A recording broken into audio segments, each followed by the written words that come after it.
The morning sun pierced through the glass towers of Manhattan, casting long shadows across Fifth Avenue. It was 8:47 a.m. on a crisp October morning, and the city was already alive with the frantic energy that defined New York. Yellow cabs honked impatiently, street vendors set up their carts, and crowds of suited professionals rushed toward their offices like salmon swimming upstream. Inside the sleek 30-story headquarters of Meridian Global Investments, the lobby gleamed with polished marble and modern art installations. The building was a monument to wealth and power, home to one of the most prestigious investment firms on the East Coast. Security guards in crisp uniforms nodded at familiar faces, while the turnstiles clicked rhythmically as employees swiped their badges. At the reception desk on the 23rd floor sat Claire Mitchell, a 28-year-old secretary who had worked at Meridian for 3 years. She wore a navy blazer over a white blouse, her auburn hair pulled back in a neat bun. Her desk was impeccably organized. Not a pen out of place, not a paper askew. Claire took pride in her work, even if others sometimes dismissed it as just answering phones and managing schedules. She glanced at her computer screen, reviewing the day's appointments for Mr. Richard Harrington, the firm's senior partner. It was a packed schedule, as always, but there was something unusual. An unconfirmed meeting at 9 a.m. with someone listed only as Khalid Al-Rahman. No details, no phone number, no confirmation email. Claire frowned. She ran a tight ship, and mystery appointments weren't part of her system. Before we continue with this incredible story, we want to know, where are you watching from right now? Drop your city or country in the comments below. We love seeing our global audience come together. And if you're new here, hit that subscribe button and turn on notifications. We share amazing stories like this one every week, and you won't want to miss what happens next. Trust us, this story takes a turn no one sees coming.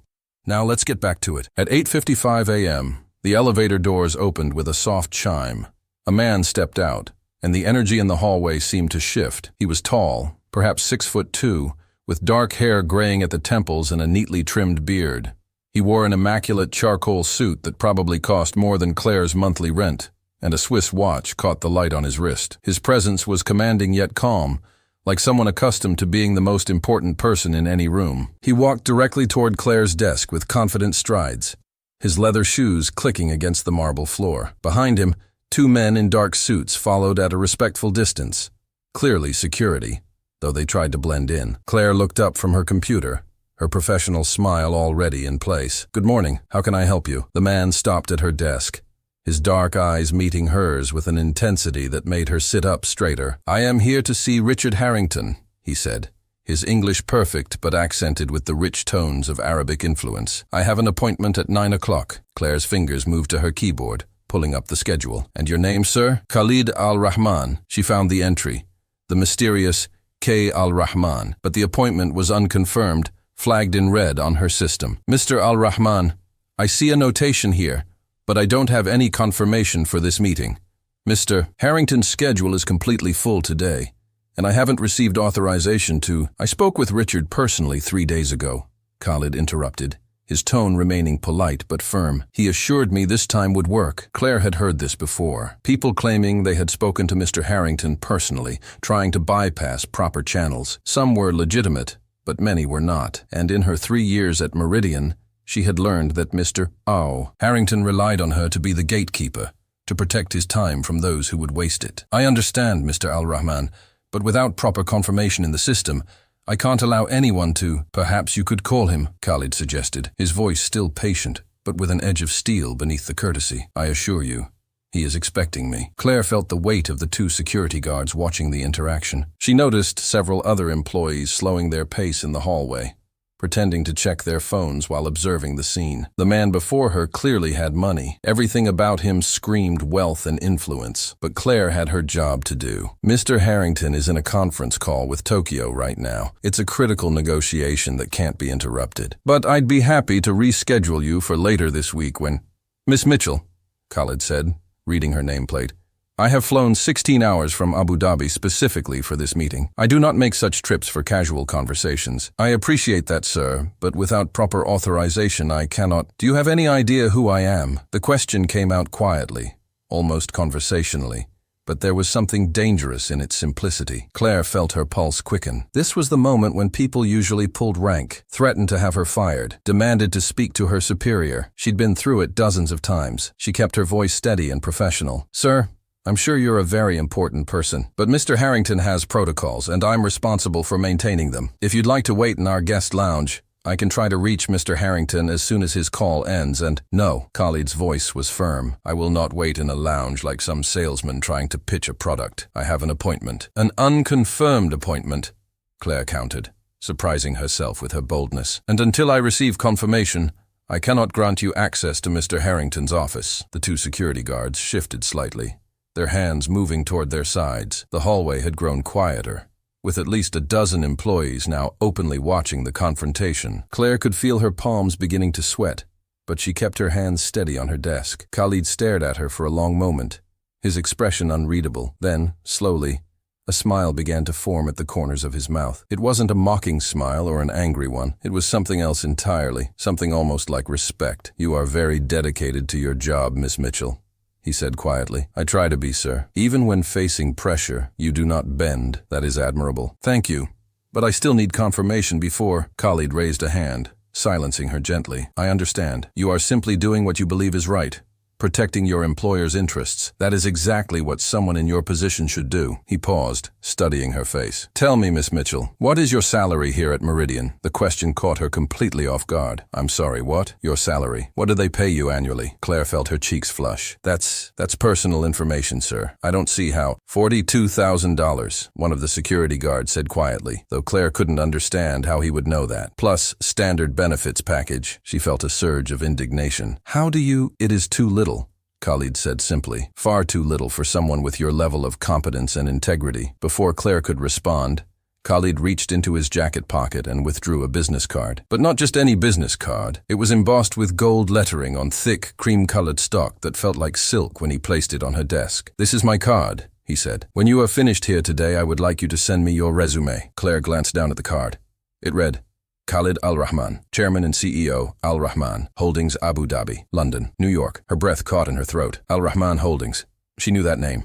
Everyone in the financial world knew that name. It was one of the largest privately held conglomerates in the Middle East, with interests in everything from real estate to technology to energy. And this man, standing before her desk, was— You're the Khalid Al-Rahman," she whispered. "I am simply Khalid," he replied with a slight smile. "But yes, that is my company." Claire felt the blood drain from her face. She had just turned away one of the wealthiest men in the world, a man whose personal fortune was estimated in the billions, a man who could buy Meridian Global Investments with pocket change. I didn't realize. Mr. Harrington never told me." She fumbled for words, her mind racing. "Why should he have?"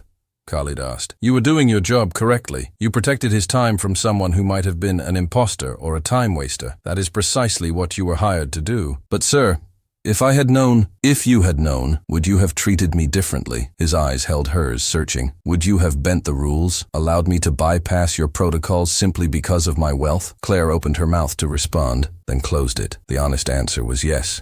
She probably would have, and somehow, she suspected he knew that. "That is the problem," Khalid continued, his voice taking on a philosophical tone. "Everyone treats me differently because of my money. They say yes when they mean no. They agree when they should disagree. They compromise their principles because they fear offending me, or they hope to gain my favor." He gestured toward her. "But you, Miss Mitchell, you did not know who I was. You saw only a man trying to bypass proper procedures, and you stood your ground. You did the right thing, not the easy thing." The elevator chimed again, and Richard Harrington burst into the hallway, his face flushed and anxious. He was a portly man in his 50s, with thinning hair and wire-rimmed glasses that kept sliding down his nose. "Khalid, my God, I'm so sorry." He rushed forward, nearly tripping over his own feet. "My assistant told me you were here. I was in a call with Tokyo and—" He shot a furious glance at Claire. "Mitchell, why didn't you—" "Mr. Harrington," Khalid interrupted smoothly. "Miss Mitchell did exactly what she should have done. The fault is entirely mine. I should have ensured the appointment was properly confirmed in your system. She was simply protecting your time, as is her job." Harrington's expression shifted from anger to confusion to forced understanding in the space of 3 seconds. "Oh, well, yes, of course, she should have. But if you say—" He was clearly flustered, trying to read the situation. "I say she is an exemplary employee, Khalid said firmly. You are fortunate to have someone so dedicated working for you. Yes. Yes, absolutely. Harrington wiped his brow with a handkerchief. Well, shall we go to my office? We have much to discuss about the Singapore project. As the two men turned to leave, Khalid paused and looked back at Claire. Miss Mitchell, I meant what I said about the resume. I am always looking for people who have genuine integrity. It is far rarer than you might think. Then he was gone, disappearing into Harrington's corner office with his security detail following behind. The door clicked shut, and suddenly the hallway erupted in whispers. Claire's co-workers crowded around her desk, all talking at once. Do you know who that was? You stopped Khalid Al-Rahman. Girl, you could have been fired. Did he really ask for your resume? Claire sat frozen, staring at the business card on her desk. The gold lettering seemed to glow in the morning light. Her hands were shaking slightly, the adrenaline of the confrontation finally catching up with her. Sarah Chen, another secretary who worked 2 floors up, leaned over the desk with wide eyes. Claire, do you realize what just happened? Al-Rahman Holdings is worth like $40 billion. And you just told him no. I didn't know, Claire said weakly. The appointment wasn't confirmed. I was just following protocol. Protocol? Another co-worker, James, laughed incredulously. Honey, protocols go out the window for people like that. You're lucky Harrington didn't fire you on the spot. But Claire kept thinking about Khalid's words, about the way he had looked at her with something that might have been respect, about how he had defended her to Harrington instead of demanding her termination. The rest of the morning passed in a blur. Claire tried to focus on her work, but her eyes kept drifting to that business card. Around noon, Harrington's office door opened, and the two men emerged, clearly in good spirits. They shook hands warmly, and Harrington was practically glowing with satisfaction. As Khalid walked past Claire's desk, he paused for just a moment. The resume, Miss Mitchell. Do not forget. Then he was gone, the elevator doors closing behind him and his security team. Harrington stood in the hallway for a moment, staring after the closed elevator doors. Then he turned to Claire, and his expression was unreadable. Mitchell, my office. Now, Claire's stomach dropped. This was it. Despite Khalid's words, she was about to be fired for turning away a billionaire client. She followed Harrington into his office, her legs feeling like lead. He closed the door and gestured to a chair. She sat, preparing for the worst. Harrington leaned against his desk, studying her with an expression she couldn't quite decipher. Do you know what Khalid Al-Rahman just did in there? No, sir. He signed a commitment for a $2.3 billion investment in our Singapore development project, the largest single investment this firm has ever secured. He paused, letting that sink in. And do you know what he spent the first 20 minutes of our meeting talking about? Claire shook her head, not trusting her voice. You? Me? He told me that in all his years of business, dealing with thousands of employees across dozens of companies, he has rarely encountered someone with genuine integrity. Someone who did their job correctly even when it was uncomfortable, even when they faced pressure, even when they didn't know who they were dealing with. Harrington's voice softened slightly. He said you reminded him of why he got into business in the first place, to work with people who have principles. Claire felt tears pricking at the corners of her eyes. I was just doing my job, sir. I know, and that's precisely what impressed him. Harrington moved back to his desk chair, sitting down heavily. Mitchell, I'll be honest with you. When I heard you had turned Khalid away, I was furious. I thought you had potentially cost this firm billions of dollars. But then Khalid defended you. He said that your actions proved we had the right kind of people working here, people who couldn't be intimidated or compromised. He pulled out a folder from his desk drawer. I'm giving you a raise, effective immediately, 20%, and I'm promoting you to executive assistant. You'll work directly with me on all major client relationships. Claire's mouth fell open. Sir, I don't know what to say. Say you'll keep doing exactly what you did this morning. Say you'll keep being the person who does the right thing, regardless of who's watching. He smiled, a genuine expression that transformed his usually stern face. We need more people like you, Mitchell. People who can't be bought or intimidated. People who understand that rules exist for a reason. That evening, Claire sat in her small Brooklyn apartment, staring at Khalid's business card. The city lights twinkled through her window, and she could hear the distant sound of traffic below. Her laptop was open in front of her, a blank email waiting to be written. Should she send her resume? It seemed almost absurd. She had just received a promotion at Meridian, a significant raise. By New York standards, she was finally starting to make a decent living, and yet Khalid's words kept echoing in her mind. I am always looking for people who have genuine integrity. She thought about her 3 years at Meridian, about the countless times she had answered phones, scheduled meetings, organized files. It was good work, honest work, but was it meaningful? Did it make a difference? Almost without consciously deciding to, her fingers began to type. Dear Mr. Al-Rahman, thank you for your kind words this morning and for your understanding regarding the appointment confusion. I want to apologize again for any inconvenience I may have caused. I was genuinely moved by your comments about integrity and doing the right thing. These are values my parents instilled in me from a young age, and I try to carry them into every aspect of my life, including my work. While I am grateful for my position at Meridian Global Investments, I find myself intrigued by your offer. If you were serious about reviewing my resume, I would be honored to send it to you. Thank you again for your graciousness and for seeing value in what some might consider a simple interaction. Respectfully, Claire Mitchell. She attached her resume, took a deep breath, and hit send before she could second-guess herself. 3 days passed with no response. Claire threw herself into her new role as executive assistant, learning the intricacies of high-level client management. Harrington was tough but fair, and she found herself enjoying the increased responsibility. Then, on Thursday afternoon, her personal email chimed with a new message. The sender, Al-Rahmanholdings.com. Her heart pounded as she opened it. Dear Miss Mitchell, thank you for your email and your resume. I have reviewed both carefully, and I would like to discuss an opportunity with you. I am in need of someone to head my New York office operations. This is not a secretarial position, but rather a management role overseeing a team of 15 people and coordinating with our global headquarters. The position requires someone who can maintain the highest standards of integrity while dealing with complex international business relationships. Based on our interaction, and on the research my team has conducted regarding your work history and character, I believe you may be uniquely qualified for this role. The compensation would be $250,000 annually, plus performance bonuses and full executive benefits. If you are interested, I would like to meet with you this Saturday at 10 a.m. at my office on Madison Avenue. I understand this is a significant decision and a dramatic change from your current position. Please take the time you need to consider it carefully. Regards, Khalid Al-Rahman. Claire read the email 3 times, certain she must be misunderstanding something. $250,000. That was nearly 6 times her current salary, even with the raise. And a management position? She had never managed anyone in her life. She immediately called her mother, a retired school teacher in Connecticut. Slow down, sweetheart, her mother said after Claire had breathlessly explained the situation. This sounds almost too good to be true. Are you sure this is legitimate? I looked him up, Mom. Khalid Al-Rahman is one of the wealthiest people in the world.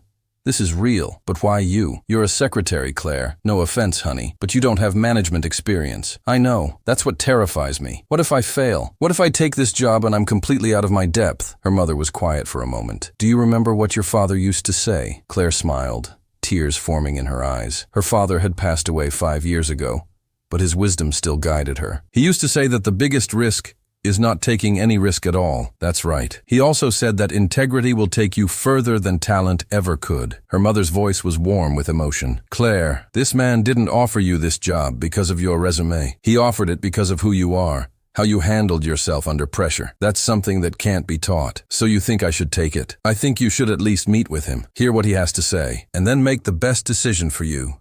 Not based on fear, but based on what you truly want for your life. Saturday morning arrived cold and clear, with a bite in the November air that promised winter was coming. Claire stood outside a sleek building on Madison Avenue, checking her reflection in the glass doors. She wore her best suit, a charcoal gray that she'd bought for interviews 3 years ago, and had her hair pulled back in a professional bun. The lobby was all marble and modern art, with a reception desk staffed by 2 impeccably dressed women. One of them looked up as Claire approached. Claire Mitchell? Yes, that's me. Mr. Al-Rahman is expecting you. 23rd floor. Turn right out of the elevator. His assistant will meet you there. The elevator ride felt both too long and too short. Claire's mind raced with questions, doubts, and a strange excitement she couldn't quite contain. When the doors opened, she found herself in a hallway that looked more like an art gallery than an office, with large abstract paintings on the walls and floor-to-ceiling windows, offering stunning views of Central Park. A woman in her 40s,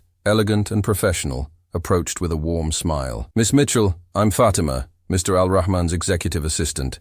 Please, follow me. She led Claire through a series of offices where people worked quietly at computers, the atmosphere focused but not frenetic. They passed a conference room where a meeting was in progress, the participants speaking in what sounded like Arabic. Finally, they arrived at a corner office with windows on 2 sides. Khalid stood looking out at the city, his hands clasped behind his back. He turned as they entered, and that same slight smile from their first meeting appeared on his face. "Miss Mitchell, thank you for coming. Please sit down." He gestured to a seating area with comfortable leather chairs. "Would you like coffee? Tea?" "Coffee, please." "Black." Fatima nodded and disappeared, closing the door quietly behind her. Khalid sat across from Claire, his posture relaxed but attentive. "I imagine you have questions." "Many," Claire admitted. "Starting with why. Why would you offer someone with my limited experience such a significant position?" "Because experience can be gained, but character cannot be manufactured," Khalid replied simply. "I have learned over many years in business that the most expensive mistakes come not from lack of knowledge,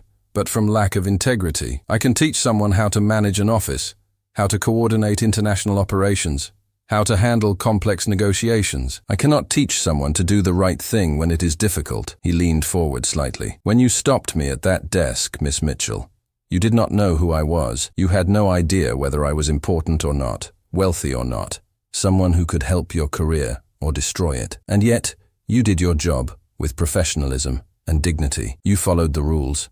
Not because you were told to, but because you believed it was right." Fatima returned with coffee, setting it down on the table between them before leaving again. "That moment told me everything I needed to know about your character," Khalid continued. "In my world, Miss Mitchell, I am surrounded by people who say yes to everything.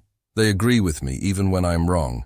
They tell me what they think I want to hear. It is a kind of poison that seeps into every organization, every relationship. I need people around me who will speak truth, who will maintain standards, even when it is uncomfortable." Claire sipped her coffee, considering his words. "But running your New York office, that requires skills I don't have. Business strategy, financial management, international coordination, all of which you can learn. I have a team of specialists who handle the technical aspects. What I need is someone to lead them, someone they will respect, not because of their title, but because of their character. Someone who will make decisions based on what is right, not what is expedient. And you think I can do that? I know you can.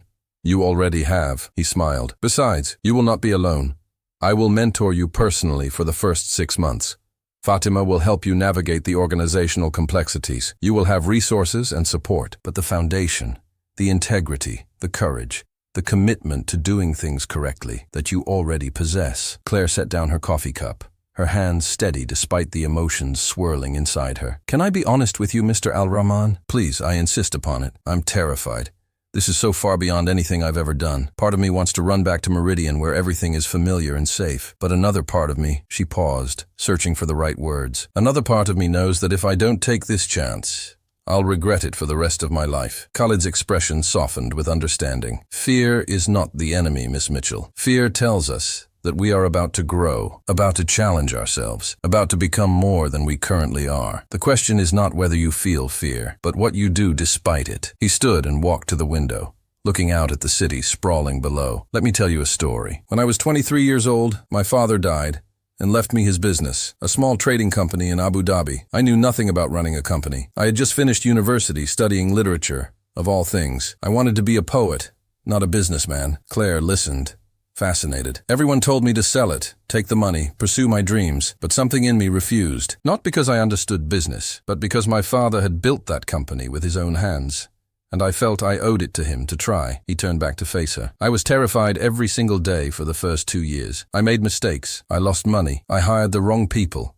and trusted the wrong partners. But I also learned, grew, adapted, and slowly, that small trading company became what you see today." He gestured at the office around them. "Al-Rahman Holdings is worth billions now, but it started with a frightened young man who decided to try despite his fear. That is all I am asking of you, Miss Mitchell. Not perfection, not immediate expertise, but simply the courage to try." Claire felt something shifting inside her, like tectonic plates realigning. She thought about her father, about the values he had taught her. She thought about the last 3 years at Meridian, safe and comfortable, but ultimately unfulfilling. And she thought about the person she wanted to become. "I'll do it," she said quietly. "I accept your offer." Khalid's face broke into a genuine smile, transforming his usually serious features. "Excellent. I am very pleased." He returned to his seat. "We will make the announcement on Monday. You will serve a 2-week notice at Meridian, then begin here on the 1st of December. Fatima will coordinate all the details. Contract, benefits, office setup, everything. Thank you, Mr. Al-Rahman. I promise I won't let you down. Please, call me Khalid and Miss Mitchell. Claire, I have no doubt that you will exceed even your own expectations." As Claire left the building an hour later, the contract signed and the decision made, she felt both exhilarated and terrified. The November wind whipped through the Manhattan streets, but she barely felt the cold. Her phone buzzed with a text from her mother. "Well, how did it go?" Claire smiled and typed back, "I'm going to run the New York office of a $40 billion company. I think I'm going to throw up." Her mother's response came immediately. "Your father would be so proud. I know I am. Now go be brave." The 2 weeks at Meridian passed in a whirlwind. When Claire announced her resignation, Harrington was stunned. "You're leaving? After I just promoted you?" "I received an extraordinary opportunity," Claire explained carefully. "I hope you understand. This is about Al-Rahman, isn't it? He actually offered you a job?" "He did." Harrington shook his head in disbelief. "That man saw something in you in a 5-minute interaction that I missed in 3 years. I should have recognized your value sooner, Claire. My loss, I suppose." On her last day, her co-workers threw a small party in the break room. Sarah Chen hugged her tightly. "You did it, girl. You actually did it. You stood up to a billionaire and got a dream job out of it." "I didn't stand up to him," Claire protested. "I just did my job." "Exactly," Sarah said, her eyes shining. "You did your job even when it was hard, and somehow the universe rewarded you for it. Maybe there's hope for the rest of us after all." December 1st arrived with the first snow of the season, fat flakes drifting down from a gray sky. Claire stood in front of the Al-Rahman Holdings building, taking a deep breath before entering. This was it, the beginning of something entirely new. Fatima met her in the lobby, professional as always, but with a warmth in her eyes. "Welcome to your first day. Are you ready? As ready as I'll ever be." The next 6 months were the most challenging and rewarding of Claire's life. Khalid was true to his word, mentoring her personally through every aspect of the business. He taught her how to read complex financial reports, how to navigate international cultural differences, how to lead a team with respect and authority. But more than the technical skills, he taught her about leadership. Leadership, he told her during one of their weekly meetings, is not about being the smartest person in the room. It is about bringing out the best in everyone around you. It is about setting standards and maintaining them, even when it is difficult, especially when it is difficult. Claire threw herself into the work, arriving early and staying late, studying at night, learning everything she could. Her team of 15, initially skeptical of the young woman who had seemingly come out of nowhere, gradually came to respect her dedication and integrity. There were stumbles, of course. In her 3rd month, she made a decision on a Singapore contract that cost the company $200,000. She went to Khalid's office, sick with dread, and told him what had happened. He listened carefully, then asked, "Why did you make that decision?" "Because I thought it was the right thing to do. The contractor was asking for changes I believed were reasonable based on unforeseen circumstances. But I misunderstood the contract terms and—" "Did you act with integrity?" Khalid interrupted. "Yes, but I still cost the company. Claire, we lose $200,000 on currency fluctuations every week. That is not what concerns me. What concerns me is whether my people act with honor, whether they make decisions based on what is right, rather than what is easy or profitable." He smiled slightly. "You made a mistake, yes, but you made it for the right reasons, and you came immediately to tell me about it. That is far more valuable than someone who never makes mistakes because they never take risks." By summer, Claire had found her rhythm. The New York office was running smoothly, productivity was up, and employee satisfaction scores had improved dramatically. Khalid began including her in high-level strategic meetings, valuing her input not for her business expertise, which was still developing, but for her ethical clarity. One day in August, nearly 9 months after their first meeting, Khalid called Claire into his office. "I have something to tell you," he said, his expression serious. Claire's heart sank. "Am I being let go?" "What?" "No," he laughed, genuine surprise on his face. "Quite the opposite. I am promoting you to Vice President of North American Operations. You will oversee not just New York, but our offices in Los Angeles, Chicago, and Toronto as well." Claire sat down heavily. "Khalid, 9 months ago I was a secretary.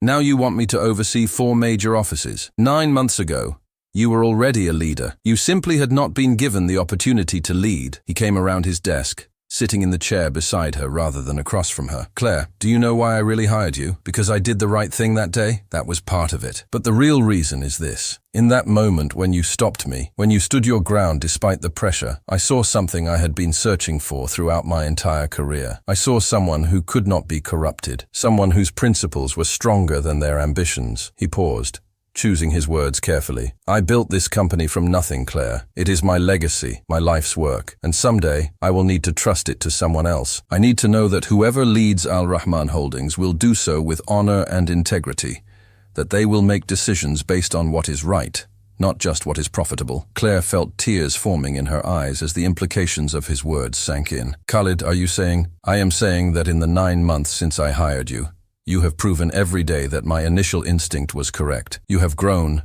learned, adapted, but you have never compromised your principles. Not once, he smiled. I am not offering you the company today. That decision is still years away, but I am offering you this promotion because I want to see how you handle increased responsibility, how you lead on a larger scale. I am investing in your future, Claire, because I believe it is also the company's future. She wiped at her eyes, laughing and crying at the same time. You're an extraordinary person, Khalid. Do you know that? I am simply a man who values what matters most, and what matters most is not money or power or prestige. It is character. It is integrity. It is the courage to do the right thing when everyone around you is doing what is easy. He stood, extending his hand. So, Vice President Mitchell, do you accept? She stood and shook his hand firmly. I accept, and thank you for believing in me when I didn't even believe in myself. That is what true leadership does, Khalid replied. It sees potential where others see only résumés. The promotion announcement sent ripples through the entire organization. Claire was now responsible for over 60 employees across 4 cities, coordinating operations worth hundreds of millions of dollars. The challenge was immense,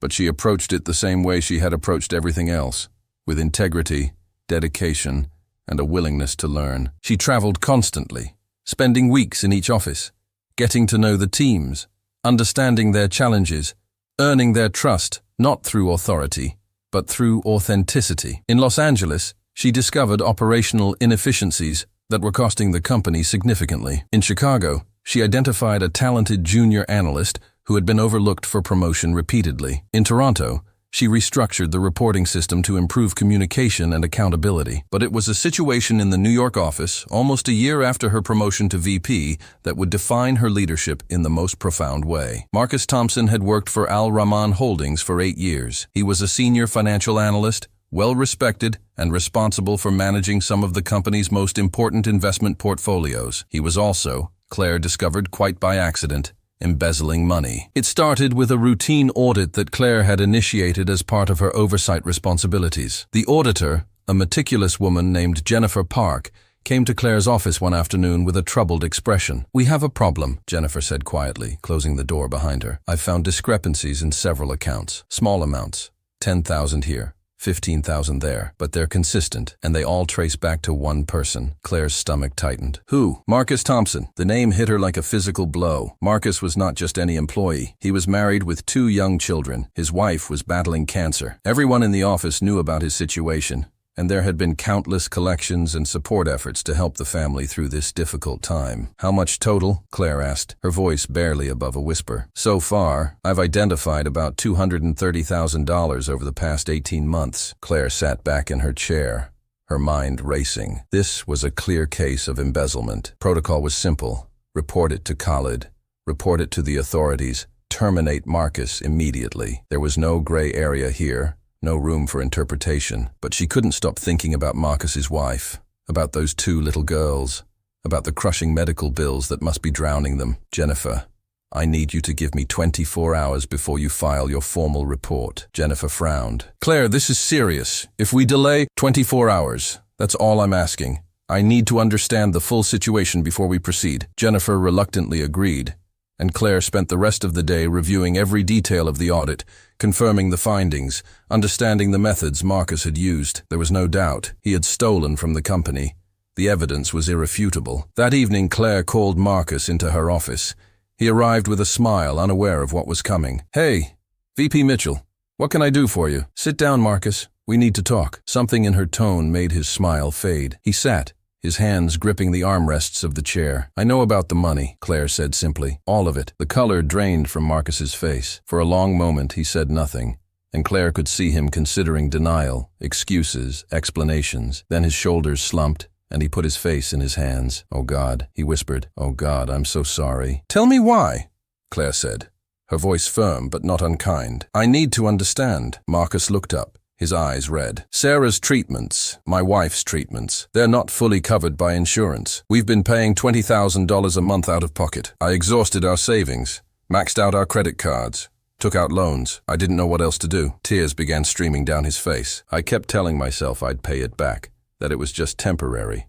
that once Sarah got better, I'd find a way to return every penny, but the bills kept coming, and I kept taking more. And now, he broke down completely. I've destroyed everything. My career, my integrity, my family's future. What am I going to tell Sarah? What am I going to tell my daughters? Claire felt her own eyes stinging with tears, but she blinked them back. Marcus, what you did was wrong. You know that. I know. God, I know. I couldn't watch her die because we couldn't afford treatment. I couldn't make that choice. No one should have to make that choice, Claire said quietly. Then she leaned forward. Marcus, I have to report this. You understand that, right? This is embezzlement. It's a crime. There will be consequences. I know. I'll accept whatever happens. I deserve it. Claire sat back, thinking about Khalid's words from so many months ago. About doing the right thing, not the easy thing. About leadership being the courage to make difficult decisions with integrity. I'm going to talk to Khalid tomorrow, she said. I'm going to present him with all the facts, what you did, why you did it, and my recommendation for how to proceed. What's your recommendation?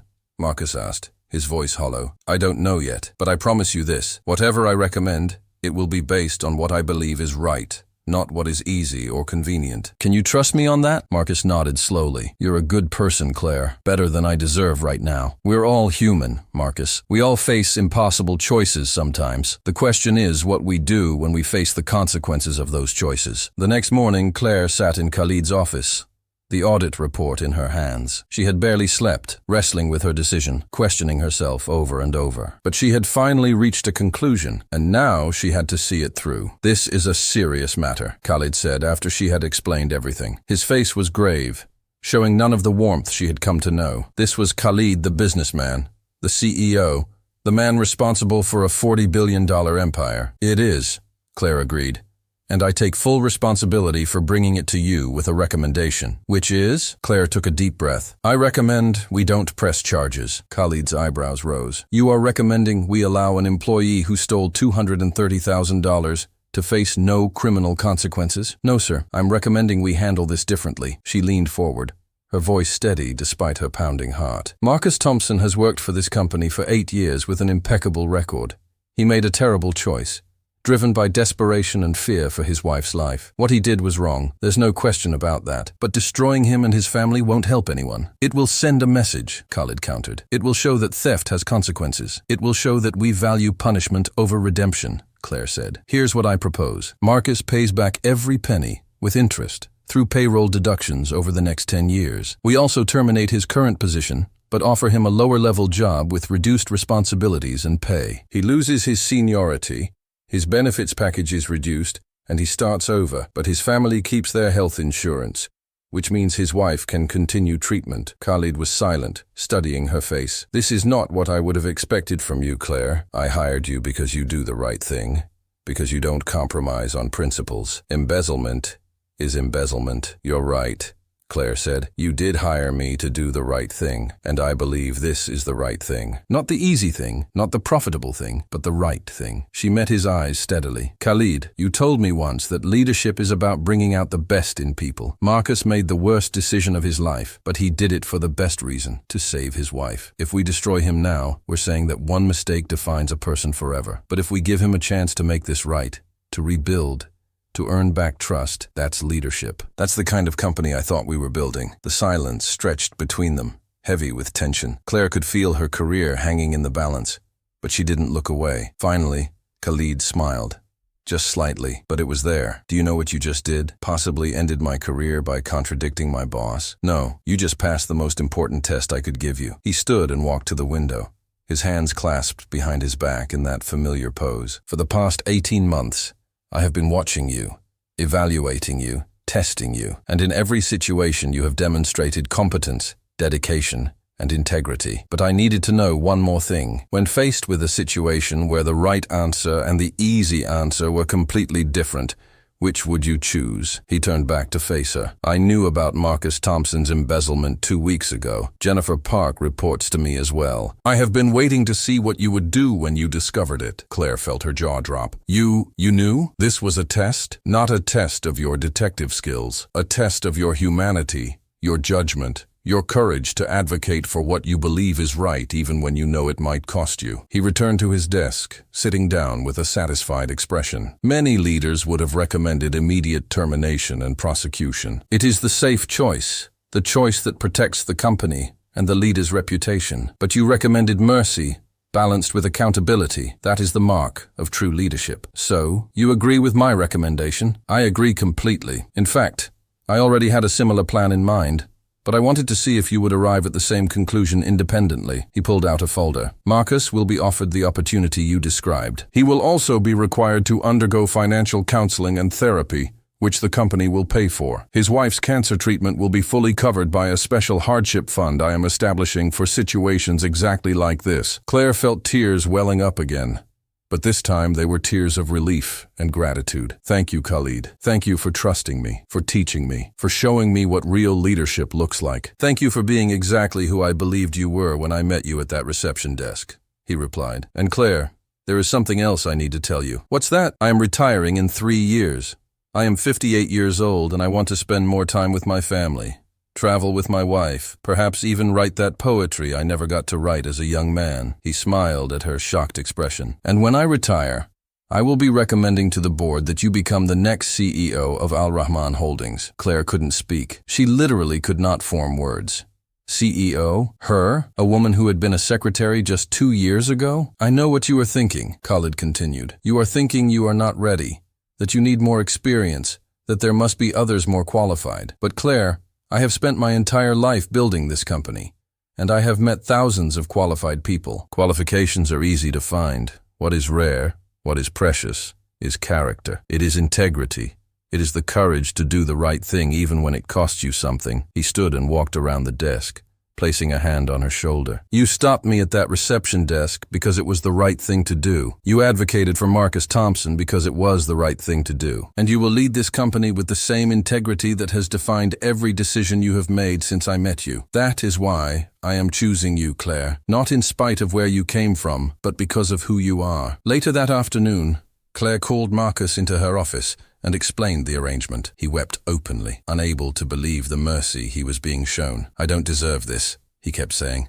I don't deserve any of this. Maybe not, Claire said gently. But your wife deserves to live. Your daughters deserve to have their father. And you deserve a chance to make this right. That's what we're giving you, a chance. What you do with it is up to you. 3 years later, on a crisp autumn morning, much like the one when Claire had first met Khalid, she stood at a podium in the main conference room of Al-Rahman Holdings. Behind her, a screen displayed her official title, Claire Mitchell, Chief Executive Officer. The room was packed with employees, board members, and journalists. Khalid sat in the front row, now retired but present for this momentous occasion. His hair was grayer, his face more relaxed, but his eyes held the same sharp intelligence and warmth she remembered. When I first came to this company, Claire began, her voice steady and clear, I was a secretary making $42,000 a year. I had no business degree, no management experience, no reason to believe I could ever stand where I'm standing today. But I had something else. I had been taught, from a very young age, that integrity matters, that doing the right thing matters, even when it's difficult, even when no one is watching, even when it costs you something. She looked directly at Khalid. And I had a mentor who saw something in a 5-minute interaction that I didn't even see in myself. A mentor who taught me that leadership isn't about being the smartest or the most experienced. It's about bringing out the best in others. It's about making decisions based on what is right, not what is convenient. It's about having the courage to show mercy without abandoning accountability. She turned back to the audience. Under Khalid's leadership, this company has grown beyond anyone's imagination. But more importantly, it has grown with integrity. And as I assume this role, I make you all a promise. I will honor that legacy. I will make decisions based on what is right, not what is easy. I will value character as much as competence. And I will never forget that the measure of a company is not just its profit, but how it treats people when they make mistakes, when they face challenges, when they need mercy. The room erupted in applause. Claire looked out at the faces before her. Some she knew well, some she was just beginning to know. And in the front row, Khalid was standing, clapping with genuine pride and satisfaction. After the ceremony, as the crowd dispersed and photographers packed up their equipment, Khalid approached Claire. A good speech, he said simply. I had a good teacher. You were always a good student. He paused, looking around the room with satisfaction. My father built a small trading company with his own hands.